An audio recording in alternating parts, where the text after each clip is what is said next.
اعوذ باللہ من الشیطان الرجیم بسم اللہ الرحمن الرحیم فما للذین کفروا قبلک مہطعین، تو کیا ہو گیا ان کافروں کو اے نبی، وہ آپ کی طرف آتے ہیں غول کی غول دوڑتے ہوئے آتے ہیں، عن الیمین وعن الشمال عزین، داہنے سے بائیں سے غول کی غول آتے ہیں، جیسے کہ آپ پر جھپٹ پڑیں گے، کیونکہ جب وہ دیکھتے تھے کہ حضور کہیں کھڑے ہیں اور قرآن سنا رہے ہیں تو یہ لوگ آتے تھے کہ کہیں لوگوں کے کانوں میں یہ بات پڑ گئی اور کسی کے دل میں اتر گئی تو ہمارے ہاتھ سے تو نکل جائے گا۔ ایتمع کل امرئ منہم ان یدخل جنت نعیم، کیا ان میں سے ہر ایک واقعتاً اس کا خواہش مند ہے کہ اسے جنت نعیم میں داخل کیا جائے؟ کلا نہیں،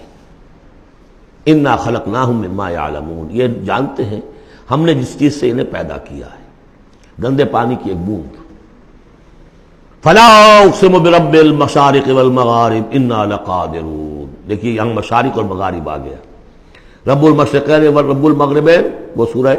رحمان میں تھا، مشرق اور مغرب تو بہت دفعہ آیا ہے، تو نہیں، قسم ہے مجھے مشرقوں کے رب کی اور مغربوں کے رب کی، انا لقادرون، ہم قادر ہیں اس پر، الا نبدل خیرا منہم، کہ ہم ان کو ہٹا کر ان سے بہتر لے آئیں۔ اب اس کے دونوں معنی ہیں، ایک تو یہ کہ ان کو ختم کرے اور کوئی اور قوم اٹھا لیں، جیسے قوم عاد کے بعد قوم سمود اٹھائی، قوم نوح کے بعد قوم عاد کو اٹھایا، اور ایک معنی یہ بھی ہے کہ بعد سے بعد الموت میں ہم جو انہیں اب نیا جسم دیں گے وہ اس جسم سے بہتر ہوگا جو آج ان کے پاس ہے۔ امثالہم تو 3 دفعہ آ چکا، الا نبدل امثالہم، کہ ہم ان کو ان جیسے جسم دے دیں، لیکن ان جیسے تو ہوں گے لیکن ان سے بہتر ہوں گے، انڈیورنس زیادہ ہوگی، آگ جو ہے ان کو جلائے گی دوبارہ پھر کھانے ہو جائیں گی،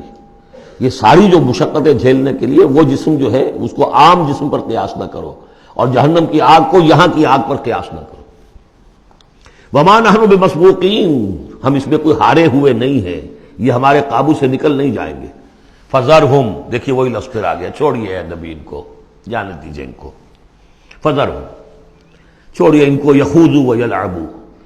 وہ انہی باتوں میں لگے رہیں، ہنستے رہیں، مذاق کرتے رہیں، بات بات میں بات نکالتے رہیں، حتی یلاقوا یومہم الذی یوعدون، یہاں تک کہ جب ان کی ملاقات ہوگی اپنے اس دن سے جس دن کا ان سے وعدہ کیا جا رہا ہے، یوم یخرجون من الاجداث سراعا کانہم الی نصب یوفضون، جس روز یہ نکلیں گے اپنی قبروں سے دوڑتے ہوئے، جیسے کہ دوڑ لگی ہوئی ہے، کوئی نشانہ ہے کہ جس کی طرف یہ سب دوڑتے چلے جا رہے ہیں۔ خاشعۃ ابصارہم، ان کی نگاہیں اس روز زمین میں گڑی ہوئی ہوں گی، وترہقہم ذلہ، ذلت ان پر چھائی ہوئی ہوگی۔ ذالک الیوم الذی کانوا یوعدون، یہ ہے وہ دن جس کا کہ ان سے وعدہ کیا جاتا تھا۔ صدق اللہ العظیم۔